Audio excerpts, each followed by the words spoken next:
അതിഥി വന്നാൽ പിന്നെ എല്ലാം സ്പെഷ്യലാണ്. തിരഞ്ഞെടുക്കൂ അതിഥി മാർവൽ കേക്കുകളും റസ്കുകളും. DG ഫ്രഷ്മാറ്റിക് ലിക്വിഡ് ഡിറ്റർജന്റ് ഒരൊറ്റ കപ്പിൽ അഴുക്കിനെ അലിയിച്ച് കളയുന്ന DG your 1 cup magic. Narayani ആദ്യമായിട്ട് ആരാണ് കയ്യിലെടുത്തത് ആദ്യം നോക്കിയപ്പോ ആ ഒരു ഫീൽ എങ്ങനെയായിരുന്നു? സന്തോഷം അത് ഡിസ്ക്രൈബ് ചെയ്യാൻ പറ്റാത്തതാണ് എന്ന് മനസ്സിലാക്കി തന്ന ദിവസങ്ങളാണിത്. ഷെറിലിന്റെ അടുത്ത് പറയുന്നത് മോള് എന്നല്ല, Narayani is coming out. Narayani is coming. അവർ എടുത്തപ്പോ അതാ പറഞ്ഞത്. ഞാൻ 1500 കൂടുതൽ ബ്രൈഡ്സിനെ ഇതുവരെ ഞാൻ ചെയ്തിട്ടുണ്ടെങ്കിലും നാരായണിയെ ഞാൻ ആദ്യമായിട്ട് മേക്കപ്പ് ചെയ്തപ്പോൾ എന്റെ കൈ കിടക്കിട വിറക്കുകയാണ് കേട്ടോ. എന്റെ പാളിപ്പോയ ഒരു മേക്കപ്പ്, അതാണ് എന്റെ കൊച്ചിന്റെ ആദ്യത്തെ മേക്കപ്പ്. ഒരുക്കി എല്ലാം കഴിഞ്ഞ് പയ്യൻ അവിടെ വന്ന് അവള് പയ്യന്റെ അടുത്ത് പറയാണ്, you know his wife is going give birth to a baby in few days എന്ന് പറഞ്ഞു. ഞാനപ്പോ പറഞ്ഞു, no not few days, few hours. Ambalappuzha എത്തിയപ്പം ആശുപത്രിയിൽ നിന്ന് വിളിക്കുന്നു, പ്രഷർ കൂടുതൽ, കുട്ടി റിസ്കിലാണ്, അമ്മ റിസ്കിലാണ്, അങ്ങോട്ട് പോകണോ ഇങ്ങോട്ട് പോകണോ എന്നുള്ള സിറ്റുവേഷൻ. തിരുവനന്തപുരത്ത് നിന്ന് പെൺകുട്ടിയെ ഒരുക്കാൻ തുടങ്ങുമ്പോഴാണ് ഇവള് ഓപ്പറേഷൻ ചെയ്യാൻ സമ്മതിക്കുന്നില്ല. ഞാൻ വന്നാലേ സമ്മതിക്കൂ.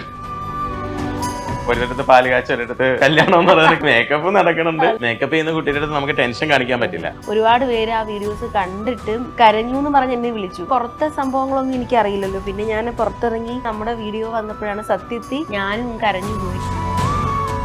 ഷൂട്ട് എന്ന് പറയുന്നത് ഞാൻ എഗൻസ്റ്റ് ആയി. ഞങ്ങളുടെ condition was not fine. Cervical incompetency എന്ന് പറയുന്ന ഒരു അവസ്ഥയായിരുന്നു. 8 മാസത്തോളം ബെഡ് റെസ്റ്റ് ആണ്. പുള്ളിക്കാരുടെ ആഗ്രഹം ആയതുകൊണ്ട് ഞാനത് ചെയ്തു. സുരേഷ് ഗോപി സാറിന്റെ മകളുടെ കല്യാണം നടന്നു. നമ്മളെല്ലാവരും പ്രതീക്ഷിച്ചത് വികാസ് ചേട്ടനായിരിക്കും അണിഞ്ഞു വെക്കുക. പക്ഷെ വികാസ് ചേട്ടൻ അല്ല ചെയ്തത്. എന്തേ? ഞാൻ മേക്കപ്പ് ആർട്ടിസ്റ്റ് ആണ്, സെലിബ്രിറ്റി മേക്കപ്പ് ആർട്ടിസ്റ്റ് അല്ല. ഒരിക്കലും വിഷമം തോന്നിയിട്ടില്ല. ബിക്കോസ് നമ്മള് ചെയറിൽ ആരിയിരിക്കുന്ന ഒരു സെലിബ്രിറ്റി. ഒരുപാട് പേരുടെ ലൈഫും അവരുടെ പ്രഷ്യസ് മൊമെന്റും വളരെ ബ്യൂട്ടിഫുൾ ആക്കിയിട്ടുള്ള ഒരു വ്യക്തിയുടെ വീട്ടിലേക്കാണ് ഞാൻ പോകുന്നത്. സോ ബാ നമുക്ക് പോവാം. ചേട്ടൻ്റെ ഭാര്യ എത്രത്തോളം നല്ല ബ്യൂട്ടിഫുൾ ആയി, നല്ല മനോഹരമായി ചേട്ടൻ്റെ ജീവിതം മേക്കപ്പ് ചെയ്തിട്ടുണ്ട്. ലൈഫ് ഈസ് ബ്യൂട്ടിഫുൾ എന്ന് പണ്ട് പറഞ്ഞ ഒരു മൂവി ഉണ്ടെങ്കിലും ഇപ്പൊ I feel life is more beautiful. Especially ഞങ്ങൾ ഇപ്പം 3 അതാണ് ഏറ്റവും വലിയ മേക്കപ്പ്. ഞങ്ങൾ 2 പേരെ 3 ആക്കിയ മേക്കപ്പാണ് എനിക്ക് ഏറ്റവും ബ്യൂട്ടിഫുൾ ആയിട്ട് എപ്പോഴും ഇനിയും ഉള്ള എനിക്ക് തോന്നല്. വികാസ് ഏട്ടൻ എത്ര മനോഹരമായിട്ട് ചേച്ചിയുടെ ലൈഫ് മേക്കപ്പ് ചെയ്തിട്ടുണ്ട്. ഒരു മേക്കപ്പ് ബോക്സ് പോലെ തന്നെ നല്ല കളർഫുള്ളായിട്ടാണ് ഞങ്ങളുടെ ലൈഫ് പോയിക്കൊണ്ടിരിക്കുന്നത്. ഇപ്പം അതിൻ്റെ ഇടയിലേക്ക് 3ാമതൊരാളായിട്ട് ഞങ്ങളുടെ മകൾ കൂടി വന്നപ്പം കുറച്ചും കൂടി വർണ്ണങ്ങൾ കൂടി. നാരായണി ഇപ്പം നിങ്ങളുടെ ജീവിതത്തിലേക്ക് വന്നിരിക്കുകയാണ്. സോ നമ്മുടെ കുഞ്ഞ് നാരായണി എത്രത്തോളം നിങ്ങളുടെ 2 പേരുടെ ജീവിതം ബ്യൂട്ടിഫുൾ ആയിട്ട് മേക്കപ്പ് ചെയ്തിട്ടുണ്ട്. നാരായണി ഇട്ട മേക്കപ്പ് എന്ന് പറയുമ്പോൾ അത് കളേഴ്സ് ആണ്. എനിക്ക് day by day I am getting new colours. അപ്പൊ ചേട്ടൻ നന്നായി ബുക്ക് വായിക്കുന്ന ഒരാളാണോ? ഞാൻ ആക്ച്വലി വളരെ സന്തോഷത്തോട് കൂടിയിട്ടാണ് ഇങ്ങോട്ട് വന്നത്. കാരണം നമുക്കറിയാം ഇവിടെ അതിനും വലിയൊരു സന്തോഷ മൊമെന്റിലാണ് നിങ്ങളെല്ലാവരും ഇരിക്കണം അല്ലേ? അവിടെ കുഞ്ഞ് നാരായണിയുടെ വിശേഷങ്ങൾ അറിയാനും കൂടിയിട്ടാ വന്നേ. ഇപ്പൊ എങ്ങനെയുണ്ട് 3 പേര്? എങ്ങനെയുണ്ട് ഇപ്പൊ? നന്നായിട്ട് തോന്നുന്നു. പിന്നെ മോള് വന്നതിൻ്റെ ഒരു സന്തോഷം കുറച്ചേറെയാണ്. സന്തോഷം അത് ഡിസ്ക്രൈബ് ചെയ്യാൻ പറ്റാത്തതാണ് എന്ന് മനസ്സിലാക്കി തന്ന ദിവസങ്ങളാണിത്. അപ്പം നാരായണി ആദ്യമായിട്ട് ആരാണ് കയ്യിലെടുത്തത് ആദ്യം നോക്കിയപ്പോ ആ ഒരു ഫീൽ എങ്ങനെയായിരുന്നു? സിസേറിയൻ ആയിരുന്നു, സി സെഷൻ ആയിരുന്നു. അവിടെ വെച്ച് പുള്ളിക്കാരിയെ കാണിച്ചിട്ട് എന്റെ കയ്യിൽ കൊണ്ടു തന്നു.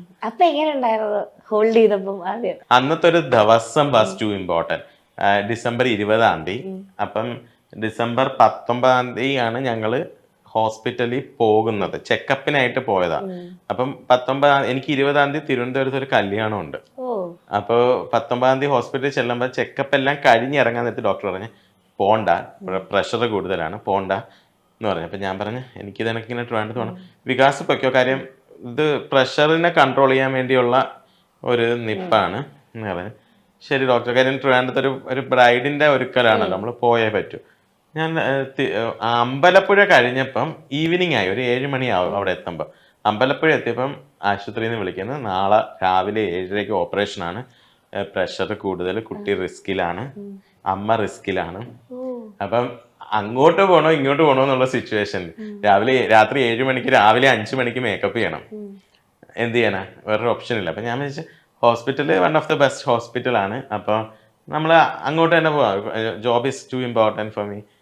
പോയി അവിടെ ചെന്ന് ഹോസ്പിറ്റലിൽ തിരുവനന്തപുരത്ത് ചെന്ന് പെൺകുട്ടിയെ ഒരുക്കാൻ തുടങ്ങുമ്പോഴാണ് ഇവള് ഓപ്പറേഷൻ ചെയ്യാൻ സമ്മതിക്കുന്നില്ല. ഞാൻ വന്നാലേ സമ്മതിക്കൂ.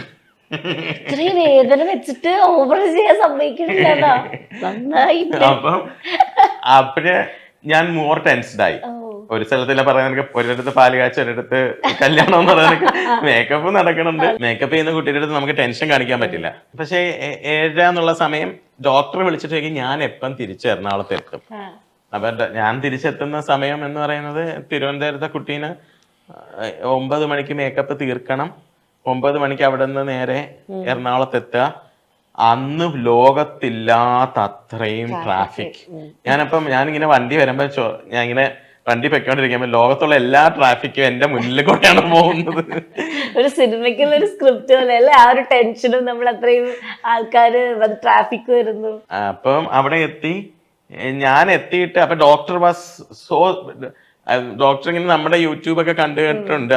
ഹോസ്പിറ്റലിൽ ഫുള്ള് നഴ്സുമാര് ഫുള്ള് നാരായണിയാണോ നാരായണനാണോ എന്നുള്ളത് അവരിങ്ങനെ നോക്കിക്കൊണ്ടിരിക്കുക.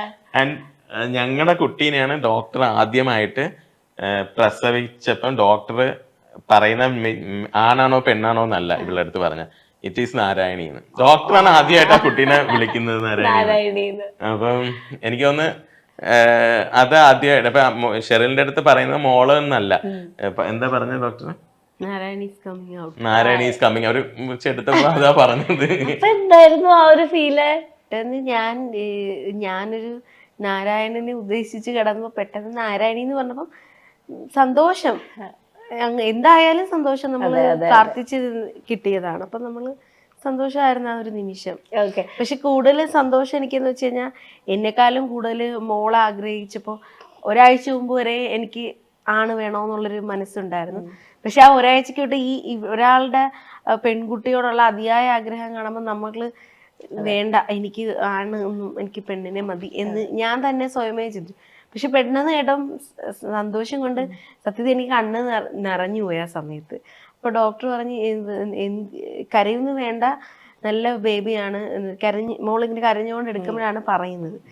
പിന്നെ നമുക്ക് ഈ പുറത്തെ സംഭവങ്ങളൊന്നും എനിക്കറിയില്ലല്ലോ. പിന്നെ ഞാൻ പുറത്തിറങ്ങി നമ്മുടെ ചാനലിൽ നമ്മുടെ വീഡിയോ വന്നപ്പോഴാണ് സത്യത്തിൽ ഒരുപാട് പേര് ആ വീഡിയോസ് കണ്ടിട്ട് കരഞ്ഞു എന്ന് പറഞ്ഞ് എന്നെ വിളിച്ചു, സങ്കടം വരുന്നു, കരഞ്ഞു. അപ്പൊ ഞാൻ ചോദിച്ചു എന്തിനാ?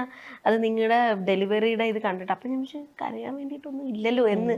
പക്ഷെ ആ വീഡിയോ കണ്ടിട്ട് ഞാൻ അപ്പൊ അത്രയും എൻ്റെ ആ ഒരു സെന്റിമെന്റലും പിന്നെ ആ ട്രിവാൻഡ്രത്തെ ട്രാവലിങ്ങും ഫുള്ള് ഉണ്ട് ഞങ്ങളുടെ ചാനലില്. അപ്പൊ ആ ഒരു ഇത് ഞാൻ അകത്ത് റൂമിൽ കിടന്നപ്പോൾ ഉണ്ടായിട്ടുള്ള ഫുള്ള് കാര്യങ്ങൾ എനിക്ക് കാണാൻ പറ്റി സത്യത്തിൽ. അപ്പൊ ഞാനും ഈ പറഞ്ഞ വ്യക്തി എന്തിനാ കരഞ്ഞെന്ന് വെച്ചാൽ ഞാനും പൊട്ടി കരഞ്ഞിട്ട് ഞാൻ വികാസിന്റെ അടുത്ത് വിളിച്ചു പറഞ്ഞു, നമ്മുടെ യൂട്യൂബിലെ വീഡിയോ കണ്ടിട്ട് ഞാനും കരഞ്ഞു പോയി കേട്ടോ എന്ന് പറഞ്ഞു. അത്രയ്ക്കും മെമ്മറബിൾ ആയിരുന്നു എനിക്ക്. ആ ഒരു അത്രയും രംഗങ്ങൾ എനിക്ക് കാണാൻ പറ്റി. ഞാൻ അനുഭവിച്ചതൊന്നും ആ സമയത്ത് എനിക്ക് ഓർമ്മയില്ല. പക്ഷെ അത് വീണ്ടും എനിക്കത് കാണാൻ പറ്റിയപ്പോഴാണ് അത്രയും ഇതുണ്ടായിരുന്നു എന്ന് മനസ്സിലായത്. ചേച്ചിയുടെ മെയിൻ ലൈഫ് ഇവന്റ്സിലൊക്കെ ആയാലും അതില് ലൈഫേ ബ്യൂട്ടിഫുൾ ആക്കിയത് വികാസേട്ടനാണ്, നമുക്കറിയാം. അതുപോലെ തന്നെ പക്ഷെ ലൈഫിലെ ഒരു ഇവന്റ്സും വളരെ ബ്യൂട്ടിഫുൾ ആയിട്ട് മേക്കപ്പ് ചെയ്തതും വികാസേട്ടനാണ്. എനിക്ക് തോന്നുന്നു ഭയങ്കരമായിട്ട് മകളെ ഇത്ര ആഗ്രഹിച്ചതും ഈ ഒരു ചെറിയൊരു ആഗ്രഹമുണ്ട്, എനിക്ക് എന്റെ മോളെ ഒരുക്കണം അല്ലേ? എനിക്ക് നന്നായി തോന്നിയിട്ടുണ്ട് കേട്ടോ.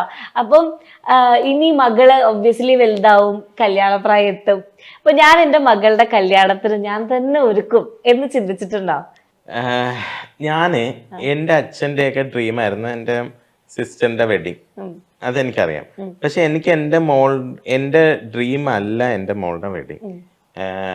എന്റെ മോൾക്ക് സേഫ് ലൈഫാണ് എന്റെ ഡ്രീം. അപ്പോൾ എല്ലാവരും എൻ്റെ അടുത്ത് ചോദിക്കും, എപ്പോഴും ചോദിക്കുന്നതാണ്, മേക്കപ്പ് ചെയ്യുന്ന മോളെ കൈ കിട്ടുമ്പോൾ മേക്കപ്പ് ചെയ്യുന്നതാണ്, വെഡിങ് മേക്കപ്പ് ആണ് എന്ന് പറയും. ഓഫ് കോഴ്സ് അതെന്റെ ബക്കറ്റ് ലിസ്റ്റിലെ ഒന്നാണ്.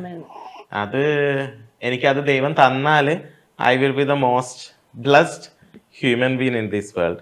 പക്ഷെ ഇപ്പൊ എന്റെ മനസ്സിൽ അതല്ല, കുട്ടീനെ നല്ല എത്തിക്കേറ്റ്സ് പഠിപ്പിക്കണം, നല്ല എഡ്യൂക്കേഷൻ കൊടുക്കണം. എഡ്യൂക്കേഷൻ കൊണ്ട് മാത്രം ഒരു കുട്ടി എല്ലാം എത്തില്ല. നല്ല എത്തിക്കേറ്റ്സോട് കൂടി നല്ലൊരു പെൺകുട്ടീനെ വളർത്തി. എൻ്റെ ഒരു ഇൻസ്റ്റാഗ്രാമിൽ അല്ലെങ്കിൽ ഞാൻ എൻ്റെ കുട്ടി വന്ന് പെൺകുട്ടിയാണെന്ന് പറഞ്ഞപ്പം ഞാൻ ഇട്ട പോസ്റ്റ് പോലും I am a prouded father to be ഒരു ഹാവിങ് എ ഡോട്ടർ. അപ്പം അത് നിങ്ങളെയൊക്കെ പോലെ self bold and depended etiquettes ഉള്ള ഒരു കുട്ടിയായിട്ട് ഞാൻ വളർത്തി. എന്നിട്ട് ഞാൻ അവളെ ഗുരുവായൂർ വെച്ചിട്ട് മേക്കപ്പ് ചെയ്യാൻ കൃഷ്ണൻ അനുവദിച്ചാൽ, ഗുരുവായൂർ അല്ലേ ബെസ്റ്റ് ബ്ലെസ്സിങ്. അതുകൊണ്ട് അങ്ങനെ ആഗ്രഹിക്കണം. ഇപ്പൊ ഞങ്ങൾ നേരത്തെ സംസാരിച്ച് വിളിച്ചേട്ടൻ പറഞ്ഞു, എന്റെ ആകെ കൂടെ ഞാൻ പാളിപ്പോയ ഒരു മേക്കപ്പ് അത് നാരായണിയിലാണ്. ഞാൻ ആദ്യം കണ്ടെഴുതിയപ്പോഴൊക്കെ അത് കറക്റ്റ് ആയിട്ട് വന്നില്ല എന്ന് പറഞ്ഞു. പക്ഷെ ഞാൻ ചോദിക്കട്ടെ ചേട്ടാ, അതായത് നമ്മുടെ ഇപ്പൊ എത്ര വലിയ മേക്കപ്പ് ആർട്ടിസ്റ്റ് ആണെന്ന് വിചാരിച്ചോ, പക്ഷെ നമ്മുടെ ഇവിടുത്തെ ഒരു കൾച്ചർ വെച്ചിട്ട് നമ്മളിപ്പോഴും ഈ മറ്റേ പൊട്ടെഴുതുക, കൺമഷി കൊണ്ട് അത് എങ്ങനെ അങ്ങനെ ഒരു കൾച്ചർ വന്നത്? സത്യത്തിൽ എനിക്ക് അത് അറിഞ്ഞുകൂടാ. കാര്യം നമ്മൾക്ക് ഇപ്പം ഞാൻ ഇന്നലെ ഒരു ബ്രൈഡിനെ ചെയ്തപ്പം ബ്രൈഡിന്റെ കണ്ണിന്റെ അടി നമ്മൾ എഴുതിയിട്ടില്ല, ഹിന്ദു ബ്രൈഡാണ്. അപ്പൊ കണ്ണിന്റെ അടി എഴുതിയില്ല.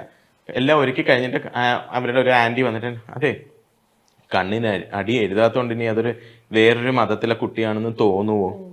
അപ്പൊ ഒരു ഹിന്ദു ബ്രൈഡ് ഫുള്ള് ലുക്കിൽ നിൽക്കുക. അപ്പൊ ഞാൻ ആ കുട്ടീനെ നോക്കിയിട്ട് ആ അമ്മായിയുടെ അടുത്ത് പറഞ്ഞു, ഈ കുട്ടിയെ കണ്ടിട്ട് നിങ്ങൾക്ക് അങ്ങനെ പറയാൻ തോന്നുന്നല്ലോ.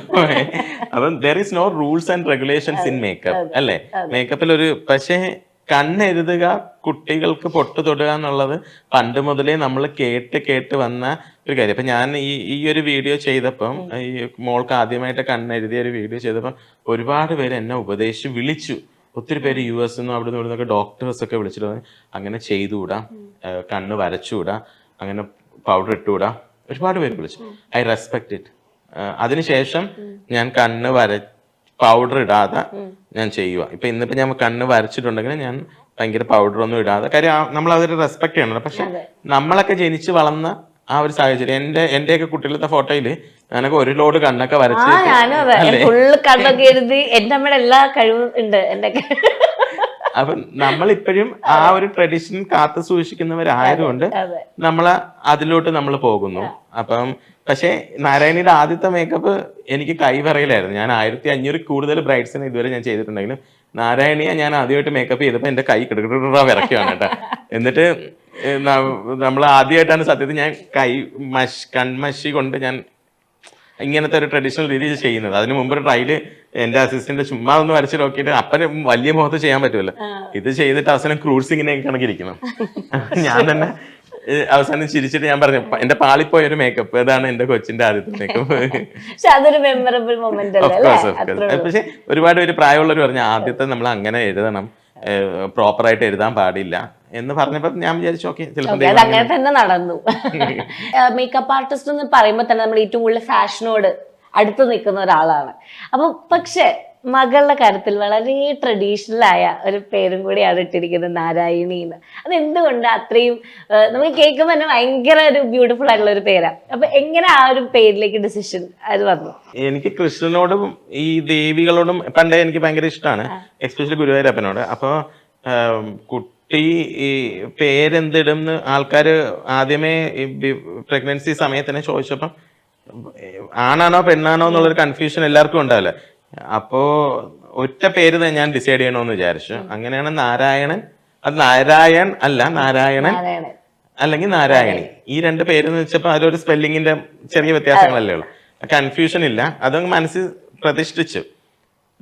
അങ്ങനെയാണ് അത് നാരായണൻ. അപ്പം പിന്നെ എന്റെ ഗ്രാൻഡ് ഫാദറിന്റെ പേര് നാരായണൻ എന്നാണ്. പക്ഷെ ഈ പേരിട്ട സമയത്ത് അതൊന്നും മൈൻഡിൽ വന്നിട്ടില്ല, ഇങ്ങനെ കൃഷ്ണനെ മാത്രം കണ്ടിട്ട് ഇട്ടതാണ്. അപ്പൊ നാരായണി എന്ന് പറയുമ്പോ ലക്ഷ്മി ദേവിയുടെ ഒരു പേരാണ്. പിന്നെ എനിക്ക് ഇവൾക്കൊരു പെറ്റ് നെയിം ഉണ്ട്, താമര. അപ്പൊ താമര, പക്ഷെ താമര എന്നുള്ള പേര് ഞാൻ ഈ നാരായണി താമര എന്ന് പറയുന്ന പേര് എനിക്ക് ഡിസംബർ 20 ഇവളെ കൈ കിട്ടുന്നത്. ഡിസംബർ 20 ഞാൻ ഒരുക്കിയ കുട്ടി എന്റെ അടുത്ത് ചോദിച്ചു, മോളെ അപ്പൊ ഒരുക്കിക്കൊണ്ടിരിക്കുന്ന സമയത്ത് she don't know what is the drama happen. അപ്പൊ ഞാനിങ്ങനെ ഒരുക്കി ഒരു പകുതി എത്തിയപ്പോ ഞാൻ I didn't show anything face. അപ്പൊ കുട്ടി, അവളുടെ പേര് പാർവതി എന്നാണ്. അപ്പൊ ഞാൻ പറഞ്ഞു, മോളെ you are so special bride for me എന്ന് പറഞ്ഞു. അപ്പൊ കുട്ടി ഇങ്ങനെ പറഞ്ഞു, ആ ചേട്ടാ എനിക്കറിയാം ചേട്ടന്റെ വൈഫ് പ്രഗ്നന്റ് ആണല്ലോ, അപ്പൊ എന്റെ പേര് ഇഷ്ടപ്പെട്ടിട്ട് എന്റെ പേരിടാനായിരിക്കും ചേട്ടൻ ഞാൻ സ്പെഷ്യൽ എന്ന് പറഞ്ഞെന്ന് വെച്ചു. അപ്പൊ ഞാൻ അപ്പോഴും പറഞ്ഞില്ല, ഇങ്ങനത്തെ കണ്ടീഷനില്ല ഞാൻ ഇരിക്കുന്നത്, ഞാൻ പറഞ്ഞില്ല. അപ്പൊ അവള് ഞാൻ പറഞ്ഞു ആ മോളെ എന്ന് പറഞ്ഞു, ഒന്നും പറഞ്ഞില്ല. ഒരുക്കി എല്ലാം കഴിഞ്ഞ് പയ്യൻ അവിടെ പയ്യൻ വന്നപ്പം അവള് പയ്യന്റെ അടുത്ത് പറയണം, you know his wife is going to give birth to a baby in few days എന്ന് പറഞ്ഞു. ഞാനപ്പോൾ പറഞ്ഞു no not few days few hours. അപ്പൊ ആ കൊച്ചിന്റെ റിയാക്ഷൻ എന്തായിരുന്നു? ചേട്ടാ വരണ്ടായിരുന്നല്ലോ ചേട്ടാ ഇങ്ങനത്തെ ഒരു സിറ്റുവേഷനിൽ. ഞാൻ പറഞ്ഞു ഇല്ല മോളെ, ജോബ് ഇസ് ഫസ്റ്റ്. എന്തായാലും വൈഫ് പ്രസവിക്കും, സേഫാണ്, എനിക്കത് ഉറപ്പാണ്. അപ്പോൾ ഞാൻ my job is too important for me. ഞാൻ ഒരിക്കലും ഒരു ഡേറ്റും ഞാൻ അറിഞ്ഞുകൊണ്ട് മാറ്റിയിട്ടില്ല. അപ്പോൾ അത് എനിക്ക് അന്നത്തത് വരാൻ പറ്റും. ഇനി ചിലപ്പോൾ നമുക്ക് ദൈവം സഹായിച്ച് ഒരിക്കലും വരാൻ അങ്ങനത്തെ ഒരു പ്രോബ്ലംസ് വരാതിരിക്കട്ടെ. വരത്തില്ല എന്നും പറയാൻ പറ്റില്ല. അപ്പൊ ഈ കുട്ടി അന്നിട്ട് ഇടയിൽ, അപ്പൊ ഈ കുട്ടി ഒരുക്കിക്കൊണ്ടിരിക്കുന്നതിനിടയിൽ എന്നെ ചേട്ടാ വീട്ടിൽ വിളിക്കുന്നത് സ്വർണ്ണ താമരയെന്നാണെന്ന് പറഞ്ഞു. അപ്പൊ ഞാൻ ഇങ്ങനെ ആലോചിച്ചേ, താമര കൊള്ളാലോ പേര്. അപ്പൊ ഞാൻ അവളോട് കുട്ടിക്ക് അറിയോ? ഏത് കുട്ടി? ആ കുട്ടിക്ക് ഞാൻ അതിനുശേഷം പറഞ്ഞു അവളുടെ അടുത്ത്. കുട്ടി അറിയാം. അപ്പൊ പാർവതി, അപ്പൊ സ്വർണ്ണ താമര. അപ്പൊ ഞാൻ പറഞ്ഞു മോളെ, നീ നേരത്തെ പറഞ്ഞതുപോലെ ഞാൻ നിന്റെ പേര് എടുക്കുക കേട്ടോ, പക്ഷെ അത് നിന്റെ പാർവതി എന്നല്ല, നിന്റെ താമര എടുക്കുകയാണ്. അപ്പൊ വീട്ടിൽ ഞാൻ അന്ന് ഞാൻ എടുത്തതാ അവിടുന്ന് താമര. അപ്പം ഡിസംബർ 20 തന്ന ഗിഫ്റ്റ് ആണ്. ശരിക്കും ആ കൊച്ചിന്റെ ലൈഫിലെ ഒരു ബ്യൂട്ടിഫുൾ മൊമെന്റ്, കല്യാണം കഴിക്കുന്നതും നമ്മുടെ നാരായണിയുടെയും ബർത്ത് ആ ഡേറ്റ് സെയിം അല്ലേ അല്ലേ? ഓക്കെ. ഇപ്പം എന്തായാലും ചേട്ടൻ പറഞ്ഞു ഇത്രയും റഷ് ഉണ്ടായിരുന്നു ആ ഡേ എന്ന് പറഞ്ഞാൽ, so much lot of things are happening. അപ്പോൾ ആ ടൈമില് ഹസ്ബൻഡ് അടുത്ത് വേണം, കുറേ ഇമോഷൻസ് കടന്നു പോയിട്ടുണ്ടാവും. എങ്ങനെ ഹാൻഡിൽ ചെയ്തു ആ ഒരു moment? She was so strong കേട്ടോ, പറയാതിരിക്കാൻ വയ്യ. ഇനി പറഞ്ഞു. ആ സമയത്ത് ഞാൻ ഡോക്ടേഴ്സിൻ്റെ അടുത്താണ് ഭയങ്കര ബോൾഡായിട്ട് സ്ട്രോങ് ആയിട്ട് നിന്നത്. എന്നെ ഷിഫ്റ്റ് ചെയ്ത് തിയേറ്ററിൻ്റെ അടുത്തെത്തിയിട്ടും ഞാൻ ഭയങ്കരമായിട്ട് കിടന്ന് കരഞ്ഞ് വെള്ളം വെച്ചപ്പം ഡോക്ടർ പറഞ്ഞു ഷെറലിന് ഭയങ്കര ഹൈ ആണ് പ്രഷർ, നമ്മൾ ഇത്രയും നേരം വികാസിന് വേണ്ടി വെയിറ്റ് ചെയ്തു, അപ്പോൾ ഇനി രണ്ടുപേർക്കും റിസ്ക് അല്ലേ, അപ്പം ഞാനൊരു ലൈഫല്ലേ സേവ് ചെയ്യേണ്ടത്, വികാസ് എത്തിക്കോളൂ, ഓൺ ദ വേ അല്ലേ എന്ന് പറഞ്ഞു. അപ്പം ഞാൻ പറഞ്ഞു ഡോക്ടർ എന്നോട് പറഞ്ഞ വാക്കല്ലേ, വന്നിട്ടേ ചെയ്യത്തോളെന്ന്. പിന്നെ ഡോക്ടർ ഇപ്പം എന്താ ഇങ്ങനെ പറയുന്നതെന്ന് പറഞ്ഞുകൊണ്ട് ഞാനങ്ങ് ഡോക്ടറുടെ അടുത്ത് ചോദ്യം ചോദിച്ച് നിൽക്കുക ആ ബെഡിൽ കിടന്നിട്ട്. അപ്പോൾ അനസ്തേഷ്യ ചെയ്യുന്ന ഡോക്ടർ ഒക്കെ എത്തി നിൽക്കുക. അപ്പോൾ അല്ലാണ്ട് ആ ഡോക്ടർ പറഞ്ഞ് ടീന ഡോക്ടർ നമുക്ക് ഒരു 10-15 മിനിറ്റ് കൂടി വെയിറ്റ് ചെയ്യാം, വികാസ് ആ സമയത്ത് എത്തുമെങ്കിൽ നമുക്ക് അത്ര റിലാക്സ് ആവട്ടെ എന്ന് പറഞ്ഞു. ശരിയെന്ന് പറഞ്ഞിട്ട് ഇതാണ് ഡോറ്, ഇതിൻ്റെ വെളിയിൽ ഞാൻ ഇങ്ങനെ കിടക്കുക. ഇവിടെ ഇതാണ് നല്ല വാശിക്കാരിയാണല്ലേ ചേട്ടാ. അപ്പോഴത്തേക്ക് എല്ലാരും എന്നോട് ഇങ്ങനെ സമാധാനിപ്പിക്കുന്നു. നഴ്സുമാര് ചേച്ചി ഞങ്ങളൊന്ന് വിളിച്ചു നോക്കട്ടെ, നമ്പർ പറഞ്ഞ് നഴ്സുമാര് വിളിക്കുന്നു. അപ്പൊ പറഞ്ഞു ഹോസ്പിറ്റലിന്റെ എൻട്രൻസ് കയറി എന്ന് പറഞ്ഞു. ഞാൻ ഭയങ്കര സിനിമ സ്റ്റൈലിലാണ് വണ്ടിയൊക്കെ വരുന്നത്. ആക്ച്വലി ആ സമയം എന്റെ ആ യൂട്യൂബിൽ അതുണ്ട്. ആക്ച്വലി വർക്ക് കഴിഞ്ഞ് വരുന്നത് കൊണ്ടാണ് ആ സമയത്ത് ക്യാമറ ഉണ്ടായിരുന്നത്, അല്ലെങ്കിൽ ഒരു അൺഎക്സ്പെക്ടഡ്. അപ്പൊ ക്യാമറ യൂട്യൂബിന് എന്റെ ബ്രൈഡൽ യൂട്യൂബ് ഉണ്ടായിരുന്നു. അപ്പൊ ആ കൂട്ടത്തിൽ ഇവനോട് ഉണ്ട്. അപ്പൊ ഇവന് ഈ ഫോൺ വരുന്നതും ഒക്കെ ഇവൻ റെക്കോർഡ് ചെയ്തോണ്ടിരിക്കുക. അപ്പൊ ഞങ്ങൾ വണ്ടി പെട്ടെന്ന് അപ്പൊ ഞാൻ ഈ ഫോണിൽ കൂടി അപ്പം നമ്മുടെ ആർട്ടിസ്റ്റ് ദുർഗ എവിടെ ഉണ്ട്, എന്റെ ഒപ്പം ഉണ്ട്. ദുർഗ ഇടയ്ക്കിടയ്ക്ക് വികാസേട്ടാ എവിടെയെന്ന് വിളിച്ചപ്പോ ചേച്ചി വിഷമിക്കേണ്ട, റൂമിൽ നിന്ന് പോകുമ്പോൾ ദുർഗയാണ് എന്നെ വിളിച്ച് വീഡിയോ കോളിൽ കാണിച്ചു തരുന്നത്. അന്നേരം ഇവര് വന്നോണ്ടിരിക്കുകയാണ്, ഞാൻ ഇപ്പൊ എത്തും വിഷമിക്കേണ്ടെന്നൊക്കെ പറഞ്ഞു. അത് കേട്ടിട്ട് പോയിട്ട് പക്ഷെ അകത്ത് ചെയ്തപ്പോ ഇവര് നേരെ അങ്ങ് കയറ്റാൻ പോവുക. അപ്പോഴത്തേക്ക് ഞാൻ ഭയങ്കരമായിട്ട് വയലന്റ് ആയപ്പോ പിന്നെ ഡോക്ടർ വീഡിയോ കോളിൽ വിളിച്ചിട്ട് പറഞ്ഞു നമുക്ക് 15 മിനിറ്റ് ചേട്ടൻ അവിടെ കാട്ടിക്കുട്ടിയെ കാട്ടാത്തേക്കാളേറെ ഇവിടെ ഒരാള് യുദ്ധം ചെയ്തെടുത്തു. പക്ഷെ എനിക്ക് കണ്ടിട്ട് തിയേറ്ററിനകത്ത് കയറണം എന്നുള്ളതായിരുന്നു. ഇത്രയും ഹൈ പ്രഷറും കാര്യങ്ങളൊക്കെ അല്ലേ എന്റെ മനസ്സിൽ വല്ല സിനിമാ മോഡൽ പോലൊക്കെയുള്ള ചിന്തകളാണ്. അയ്യോ അങ്ങനെ ഒന്നും ഉണ്ടായിട്ടില്ല, അത് ഭാഗ്യം. അപ്പൊ ഞാൻ വിചാരിക്കുന്നത് എനിക്ക് എന്റെ ഹസ്ബൻഡിനെ കണ്ടിട്ട് പോകണം, അതാണ് എന്റെ ഉദ്ദേശം. അപ്പൊ ഡോക്ടർ പറഞ്ഞിട്ട് ശരി നമുക്ക് എന്തായാലും ഇത്രയും നമുക്കൊരു 15 മിനിറ്റിന്റെ സമയം. അപ്പൊ ഞാൻ ഇങ്ങനെ സമാധാനിച്ച് കിടന്നിട്ട് വന്നിട്ട് എന്നെ വീണ്ടും അവിടെ നിന്ന് തിയേറ്ററിൽ നിന്ന് വെളിയിൽ കൊണ്ടുവന്ന് കാണിച്ച് ആ നിമിഷം തന്നെ കയറ്റി പടാണ്. ആ ഒരു മിനിറ്റ് കാണാൻ വേണ്ടിയിട്ട് ആ ഒരു മിനിറ്റ്. പിന്നെ ഞാൻ ആ ഡോക്ടറെ അടുത്ത് ഭയങ്കര ഇമോഷണലായിട്ടും എപ്പോഴും സംസാരിക്കുകയും വിളിക്കുകയൊക്കെ ചെയ്ത് ഡോക്ടർ എനിക്ക് അതങ്ങ് തന്നു. എന്നിട്ട് ഡോക്ടർ ലാസ്റ്റ് പറഞ്ഞു എനിക്ക് ലൈഫാണ് സേവ് ചെയ്യേണ്ടത്, എന്തെങ്കിലും പ്രോബ്ലം ഉണ്ടെങ്കിൽ ഞാൻ വെയിറ്റ് ചെയ്യില്ല എന്നും എന്നോട് പറയുന്നുണ്ട്. പിന്നെ അമ്മ എല്ലാവരും പുറത്ത് നിൽക്കുന്നവരെല്ലാവരും ഡോക്ടറെ അടുത്ത് എനിക്ക് റിക്വസ്റ്റ് ചെയ്തുകൊണ്ടിരുന്നു, എന്തായാലും ഒരു ആഗ്രഹമല്ലേ കാണട്ടെ, വികാസം വന്നുകൊണ്ടിരിക്കുകയാണ്, നമുക്കൊന്ന് വെയിറ്റ് ചെയ്യാം. എന്തോ ഒരു ഭഗവാന്റെ ഒരു സമയം കൊണ്ട് നമുക്ക് എല്ലാം നല്ല രീതിയിൽ നടന്നു. അതെ നമ്മള് ഇപ്പൊ ഇത്രയും നേരം നമ്മള് ഈ ഒരു കാര്യം സംസാരിച്ചു. ഞാൻ ഇതിനെല്ലാം വിട്ടൊരു കാര്യം ചോദിക്കാം കേട്ടോ. അതായത് ഇപ്പം റീസെന്റ് ആയിട്ട് സുരേഷ് ഗോപി സാറിന്റെ മകളുടെ കല്യാണം നടന്നു. സോ നമ്മളെല്ലാവരും പ്രതീക്ഷിച്ചത് വികാസ് ചേട്ടനായിരിക്കും മേക്കപ്പ് ചെയ്തിണ്ടാവുക, അണിഞ്ഞൊരുക്കുക എന്നുള്ളൊരു സംഭവം. പക്ഷെ വികാസ് ചേട്ടൻ അല്ല ചെയ്തേ, എന്തേ? എനിക്ക് സത്യത്തിൽ അന്ന് കൊല്ലത്ത് 2 കല്യാണമായിരുന്നു, കൊല്ലത്ത് മാവേലിക്കരയിലായിട്ട്. പിന്നെ ആ കുട്ടിയുടെ ദൈവം സഹിച്ച് ഒരെണ്ണം എനിക്ക് ചെയ്യാൻ പറ്റി, സംഗീത് ഫംഗ്ഷൻ. അപ്പൊ അത് വളരെ ഇപ്പം എനിക്ക് ഇപ്പൊ കണ്ടതെല്ലാം ട്രഡീഷണൽ ലുക്കാണ്, പക്ഷെ എനിക്കതൊരു സംഗീത ലുക്ക്, ഒരു നോർത്ത് ഇന്ത്യൻ ലുക്കിൽ ചെയ്യാൻ പറ്റി. രാജശേഷിനെ മോളെയും ഒക്കെ മറ്റേ കുട്ടിയുടെ ഇളയ കുട്ടിയുടെ ഒക്കെ ഹെയർ ചെയ്യാൻ പറ്റി. നല്ലൊരു ഫാമിലി ആണല്ലോ. ഓഫ് കോഴ്സ് നമ്മുടെ ഒരു നമുക്ക് ചെയ്യാൻ പറ്റാത്തതിലെ കാട്ടി നമ്മൾ ചെയ്തതിലാണ് എനിക്കൊരു സംതൃപ്തി. നമുക്ക് ഇപ്പൊ എനിക്ക് സെലിബ്രിറ്റീസ് എന്ന് പറയുന്ന വാക്ക് ഞാൻ യൂസ് ചെയ്യാറില്ല. എന്നെ ആൾക്കാർ സെലിബ്രിറ്റി മേക്കപ്പ് ആർട്ടിസ്റ്റ് എന്ന് പറയുമ്പോൾ ഞാൻ തിരുത്താറുണ്ട് അവരെ. ഞാൻ മേക്കപ്പ് ആർട്ടിസ്റ്റ് ആണ്, സെലിബ്രിറ്റി മേക്കപ്പ് ആർട്ടിസ്റ്റ് അല്ല. ബിക്കോസ് എല്ലാവരും എൻ്റെ ചെയറിൽ ഇരിക്കുന്നവരാണ് സെലിബ്രിറ്റീസ്. അപ്പോൾ എനിക്ക് ഒരു ദിവസം ബ്രൈഡൽ കിട്ടുക എന്നുള്ളതാണ് എൻ്റെ ഇമ്പോർട്ടന്റ്. 17-ാം തീയതിക്ക് എൻ്റെ ബുക്കിംഗ് 1 വർഷം മുമ്പത്തെ ബുക്കിംഗ് ആണ്. അപ്പൊ എനിക്ക് അത് കിട്ടുന്ന വാല്യൂ അല്ലേ ഏറ്റവും വലുത്. ചെയ്തതിനെക്കാട്ടി ഞാൻ ചെയ്യാത്ത വർക്കുകളാണ് കേരളത്തിൽ കൂടുതൽ. പല സെലിബ്രിറ്റി വെഡിങ്സിനും നമുക്ക് ഡേറ്റ് ഇല്ലാതെ പോകും സാധാരണ ആൾക്കാരുടെ. അപ്പൊ എനിക്ക് അതിൽ ഒരിക്കലും വിഷമം തോന്നിയിട്ടില്ല. ബിക്കോസ് നമ്മള് ചെയറിൽ ആരിയിരിക്കുന്ന ഒരു സെലിബ്രിറ്റിയാണ്. ഇപ്പൊ മേക്കപ്പ്, ഒരു മേക്കപ്പ് ആർട്ടിസ്റ്റ് എന്ന നിലയ്ക്ക് ഞാൻ പറയണേ, ഭാര്യയുടെ സൗന്ദര്യം വർണ്ണിക്കൂ എന്ന് ഞാൻ പറയുകയാണെങ്കിൽ ചേട്ടൻ എങ്ങനെയായിരിക്കും പറയാ? നല്ല മൂക്കാണ്, നല്ല മൂക്കാണ്. ഒരു മിനിറ്റ് ചേച്ചിയുടെ പറഞ്ഞിട്ടുണ്ടോ? മൂക്കിന്റെ കാര്യം പറഞ്ഞിട്ടുണ്ട്. ഇനി കേട്ടോളൂ കേട്ടോ. നല്ല മൂക്കാണ്, ബാക്കി നല്ല മനസ്സാണ്.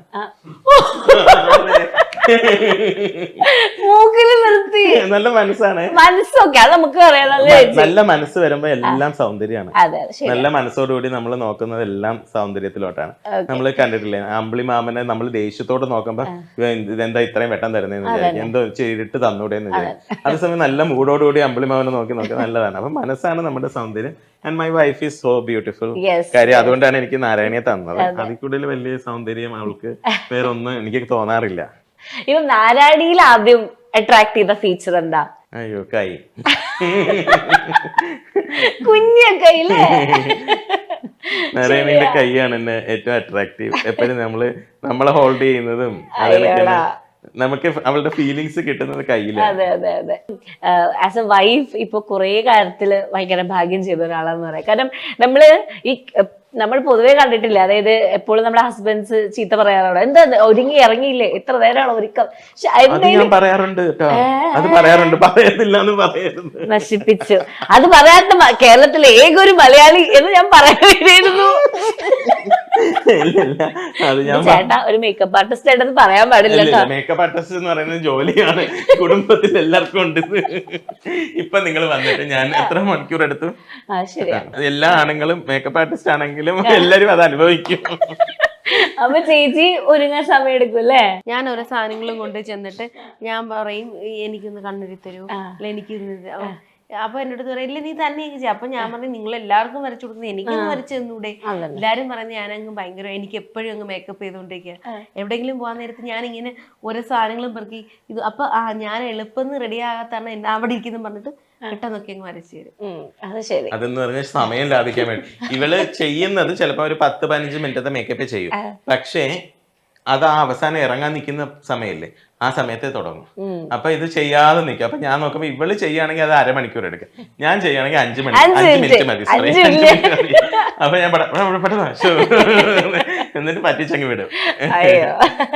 എന്തെങ്കിലുമൊക്കെ ഇട്ട് മുഖത്തിങ്ങനെ ഇട്ടിട്ട് പിന്നെ ഞാൻ നോക്കാതിരിക്കും, ലൈറ്റ് ഓഫ് ചെയ്ത് അങ്ങ് ഇറങ്ങി കഴിഞ്ഞു. അപ്പൊ ഞാൻ എന്തിനാ ലൈറ്റ് എന്ന് വെച്ചാൽ കഴിഞ്ഞല്ല, നീ ഇറങ്ങിക്കോ, വണ്ടി വെളിയിൽ ഇറക്കി. ഇങ്ങനെ കൂടുതൽ ലൈറ്റ് നോക്കി കഴിഞ്ഞാൽ ഓരോന്ന് കണ്ടുപിടിക്കുക. പക്ഷെ ആലോചിച്ച കല്യാണത്തിന്, അതുപോലെ തന്നെ നമ്മുടെ മെറ്റേണിറ്റി, നമ്മുടെ വളകാപ്പ്, എല്ലാത്തിനും ചേട്ടനെ മേക്കപ്പ് ചെയ്തിരിക്കുന്നേ. അപ്പൊ എന്തായാലും ഇപ്പൊ ഈ തട്ടിക്കൂട്ടി പെട്ടെന്ന് മേക്കപ്പ് ആണല്ലോ എപ്പോഴും ചെയ്യാറ്. പക്ഷെ അത് ആക്ച്വലി ഭയങ്കര ബ്യൂട്ടിഫുൾ ആയിട്ട് ഈ മൊമെന്റ്സിലൊക്കെ മേക്കപ്പ് ചെയ്തപ്പം സെൽഫായിട്ട് കണ്ണാടി നോക്കിയപ്പോ എന്താ തോന്നിയേ? മെറ്റേണിറ്റി ആണ് ഞാൻ ഇതിന് ശേഷം ഒത്തിരി നാളിന് ശേഷം എനിക്ക് മേക്കപ്പ് ചെയ്തത്. പക്ഷെ അത് കഴിഞ്ഞപ്പോഴത്തേക്കും സത്യത്തിൽ ഞാൻ ഭയങ്കര ഇമോഷണൽ ആയിട്ട് ഞാൻ കരഞ്ഞു. അത് വീഡിയോസ് വന്നിട്ടുണ്ടായിരുന്നു ഞാൻ കരഞ്ഞതായിട്ട്. പക്ഷെ അത് എന്ന് വെച്ച് കഴിഞ്ഞാൽ ഞാനൊരു ഭയങ്കര ഡൾ സ്കിന്നൊക്കെ ആയി വല്ലാത്ത ഒരു കിടപ്പായിരുന്നല്ലോ. അപ്പൊ അതിൽ വന്നിട്ട് പെട്ടെന്ന് എനിക്കൊരു മേക്ക് ഓവർ ചെയ്ത് തന്നപ്പം ഞാൻ ഇനി പഴയ പോലെ ഭംഗിയായിട്ടൊന്നും ഇരിക്കില്ല എന്നൊരു ചിന്തയിലായിരുന്നു. അങ്ങനെ പറയരുത്. ആ ഒരു ചേഞ്ച് പെട്ടെന്ന് എനിക്ക് കിട്ടിയപ്പം സത്യത്തിൽ എനിക്ക് ഭയങ്കര സന്തോഷമോ സങ്കടമോ എന്തൊക്കെയോ ഞാൻ കരഞ്ഞു. അല്ലെ, മെർട്ടിനിറ്റി ഷൂട്ട് എന്ന് പറയുന്നത് ഞാൻ എഗൻസ്റ്റ് ആയിരുന്നു. വേറൊന്നും കണ്ടല്ല, ഞങ്ങളുടെ കണ്ടീഷൻ വാസ് നോട്ട് ഫൈൻ. അപ്പോൾ സെർവിക്കൽ ഇൻകോമ്പിറ്റൻസി എന്ന് പറയുന്ന ഒരു അവസ്ഥയായിരുന്നു. 8 മാസത്തോളം ബെഡ് റെസ്റ്റ് ആണ്. അപ്പൊ കഴിക്കുന്നത് പോലും ബെഡിൽ കിടന്നുകൊണ്ട് കഴിക്കണം. അപ്പോൾ അത് ബുദ്ധിമുട്ട് അനുഭവിച്ചത് ഞാനും കൂടിയാണ്. നമുക്ക് ഒരു സർവന്റ് ഉണ്ടായിരുന്ന വീട്ടില്, പിന്നെ നിഖിലുണ്ട്. എങ്കിലും ആ ഒരു നമ്മൾക്ക് ടെൻഷനാണല്ലോ എപ്പോഴും ഇങ്ങനെ കിടന്നുകൊണ്ട് തന്നെ. പിന്നെ നമ്മൾ വർക്കിന് പോകുമ്പോഴൊക്കെ അപ്പൊ അത്രയും നമ്മൾ കെയർ ചെയ്ത് അവസാന ഘട്ടം എത്തി. മെർട്ടനിറ്റി ഷൂട്ട് നോർമലി ആൾക്കാർ 7-ാം മാസത്തിൽ ചെയ്യുന്നത്, നമ്മൾ 9-ാം മാസത്തിലാണ് ചെയ്യുന്നത്. വളകാപ്പ് പോലും നമ്മൾ 9-ാം മാസത്തിലാണ് ചെയ്തത്. കാര്യം വേണ്ട എന്ന് പറഞ്ഞിട്ടുണ്ട്. പക്ഷെ പുള്ളിക്കാരിയുടെ ആഗ്രഹമായിരുന്നു. അപ്പം പുള്ളിക്കാരിയുടെ ആഗ്രഹം ആയതുകൊണ്ട് ഞാനത് ചെയ്തു. അതായിരുന്നു ഈ മെർട്ടനിറ്റി ഷൂട്ടിന്റെ. പക്ഷെ എന്റെ മനസ്സോടു കൂടിയാണ് ഞാൻ ചെയ്യുന്നത്. I am so much tense. ഇത് എങ്ങനെയാണ് ചെയ്യാം. മേക്കപ്പ് ചെയ്യുമ്പോഴും ഭയങ്കര ബുദ്ധിമുട്ടായിരുന്നു. കുറച്ചു നേരം കിടന്നു ഇരുന്നു, അങ്ങനെയാണ് അത് പൂർത്തീകരിച്ചത്. അതപ്പോ അത്രയും സ്ട്രഗിൾ ചെയ്തൊക്കെ ഒരുങ്ങിയൊക്കെ കഴിഞ്ഞ് എനിക്ക് മിററിൽ നിന്നപ്പോ എന്നെ കണ്ടു കഴിഞ്ഞിട്ട് എല്ലാരും എന്നെ എനിക്ക് നോക്കി കൊള്ളാന്ന് പറഞ്ഞപ്പോ സത്യത്തിൽ ഞാനങ്ങ് കരഞ്ഞു. അപ്പൊ എല്ലാരും എന്തിനാ സന്തോഷിക്കണ്ടേ? അപ്പൊ ഞാൻ പറഞ്ഞ അല്ല, ഇത് സന്തോഷത്തിന്റെ കണ്ണീരാണ്. ചേച്ചിയോടൊക്കെ ചോദിക്കാണ്, അതായത് എന്റെ ഹസ്ബൻഡ് മേക്കപ്പ് ആർട്ടിസ്റ്റ് ആണ് എന്ന് നമുക്ക് വി ആർ വെരി പ്രൗഡ് അല്ലേ, നമ്മൾ അതിൽ ഭയങ്കര പ്രൗഡാണ്. പക്ഷെ എവിടെന്നെങ്കിലും ആരെങ്കിലും ചോദിച്ചിട്ടുണ്ടോ ഇത് എങ്ങനെയാണ് നിങ്ങളുടെ ഇത് വർക്ക്ഔട്ട് ചെയ്യുന്ന കാര്യങ്ങള്, ജീവിതത്തിൽ എങ്ങനെയാ മേക്കപ്പ് ആർട്ടിസ്റ്റ് ആയ ജീവിതം മുന്നോട്ട് പോകുമോ, അങ്ങനെ ആരെങ്കിലും വന്നൊരു കൺസേണോ എന്തെങ്കിലും പറഞ്ഞിട്ടുണ്ടോ? ഇല്ല, ആരും ഇതുവരെ ഈ പറഞ്ഞ അങ്ങനെ ആരും എന്നോട് ചോദിച്ചില്ല. പിന്നെ ഞാൻ ഭയങ്കര ഒരു പ്രൗഡ്ലി ഞാൻ ഒരു ലക്കി വൈഫ് ആണെന്ന് എല്ലാരും പറയുന്നുണ്ടെങ്കിൽ അത് സത്യം തന്നെയാണ്. എല്ലാരും പറയുന്നത് ഒബ്വിയസ്ലി അങ്ങനെ തന്നെയാണ്. കാരണം ഞാൻ ഫെബ്രുവരി 21 12 ഞങ്ങളുടെ കല്യാണം കഴിച്ചു. അന്ന് തൊട്ട് ഈ നിമിഷം വരെയും ഞാൻ ഹാപ്പി ആയിട്ടുള്ളൊരു വൈഫാണ്. കാരണം എൻ്റെ ഇഷ്ടങ്ങളും ആഗ്രഹങ്ങളും, എനിക്ക് നടക്കാതെ പോയ എൻ്റെ എല്ലാ ആഗ്രഹങ്ങളും എൻ്റെ ഈ ലൈഫിൽ എനിക്കിപ്പം വരെ എല്ലാം നേടിത്തന്നിട്ടുണ്ട്. അത് മേക്കപ്പ് ആർട്ടിസ്റ്റ് അല്ലെ പ്രൊഫഷണൽ വൈസ് അല്ലാതെ ഇപ്പൊ ഏതൊരാൾക്കും, ഇപ്പൊ ഡോക്ടർക്കോ എഞ്ചിനീയർക്കോ അവരെ വൈഫിന്റെ എന്ത് ആഗ്രഹവും നടത്തി കൊടുക്കാം.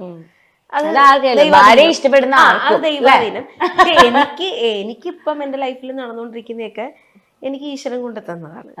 അപ്പൊ അതെനിക്ക് ലൈഫ് ലോങ് തന്നെ വേണം. അത് മറ്റൊരു വ്യക്തികളിൽ നിന്നും എനിക്ക് അതിനകത്ത് യാതൊരു തടസ്സവും കൂടാതെ എനിക്ക് ലൈഫ് ലോങ് എൻ്റെ ഹസ്ബൻഡ്, എൻ്റെ കുഞ്ഞ് എനിക്ക് സന്തോഷമായിട്ട് പോകേണ്ട ഒരു ഇത് തന്നെയാണ് എനിക്കിപ്പം വരുള്ളൂ. എനിക്കൊരു ഒരു വിഷമമുള്ള ഒരാളല്ല. പലരും പറയും ചേച്ചി ചിരിക്കാത്ത എന്താണ്, ചേച്ചിക്ക് എന്തെങ്കിലും വിഷമമുള്ളൂ. എനിക്ക് യാതൊരു വിഷമവും ഇല്ല. പിന്നെ ചിരിക്കാൻ കുറച്ച് മടിയുള്ള കൂട്ടത്തില്ല, അത് മാത്രമേ ഉള്ളൂ. അല്ലാതെ ഞാൻ എൻ്റെ ഫാമിലിയിൽ എൻ്റെ ഹസ്ബൻഡ് ആൻഡ് വൈഫിൽ റിലേഷനിൽ ഞാൻ 100% ഹാപ്പി ആയിട്ടുള്ളൊരു വൈഫാണ്. സന്തോഷം. ഇത് നമ്മൾ പറയുമ്പോൾ ചിലപ്പോൾ ആൾക്കാർ വിചാരിക്കും നമ്മൾ ഇത് അതിന് വേണ്ടിയിട്ട് പറയുന്നത്. അല്ലല്ല, നമ്മളിത് നേരിട്ട് കാണണല്ലേ. ഇപ്പൊ നേരത്തെ തന്നെ പറഞ്ഞു, ആ അത്രയും ടഫ് മൊമെന്റിലും ചേട്ടന് സ്വയം ചേച്ചിയുടെ ആ ഒരു വേദനയും കാര്യങ്ങളും ആലോചിച്ചിട്ടാണ്. പക്ഷെ എന്നാ പോലും ചേച്ചിയുടെ ആഗ്രഹത്തിന് ചേട്ടൻ നിൽക്കുന്നത്. ഇപ്പൊ ഈ ഒരുപാട് ഷൂട്ടുകാരും അവരിവരൊക്കെ വിളിക്കുമ്പോഴും പറയും, ഇല്ല ഷെറലിനെ ഒന്നും ചെയ്യാൻ ഇപ്പൊ പറ്റില്ല, നമ്മൾ നോക്കാം. നമുക്ക് ഇഷ്ടം പോലെ ഷൂട്ടും കാര്യങ്ങളും എല്ലാം ഇങ്ങോട്ട് കിടന്ന് വിളിക്കുന്നുണ്ട്. പക്ഷെ എനിക്ക് ആ സമയത്ത് ഒന്നും ചെയ്യാൻ പറ്റില്ല. ഞാൻ കംപ്ലീറ്റ് കിടക്കുകയാണ്. വർക്ക് കഴിഞ്ഞ് വന്നാലേ എൻ്റെ അടുത്ത് ഇരിക്കുന്നത് കുറച്ച് സമയമേ ഉള്ളൂ. അപ്പം നമുക്കിപ്പോൾ ഒരു ഷോപ്പും കൂടി ഉള്ളതുകൊണ്ട് അങ്ങോട്ട് പോകണം.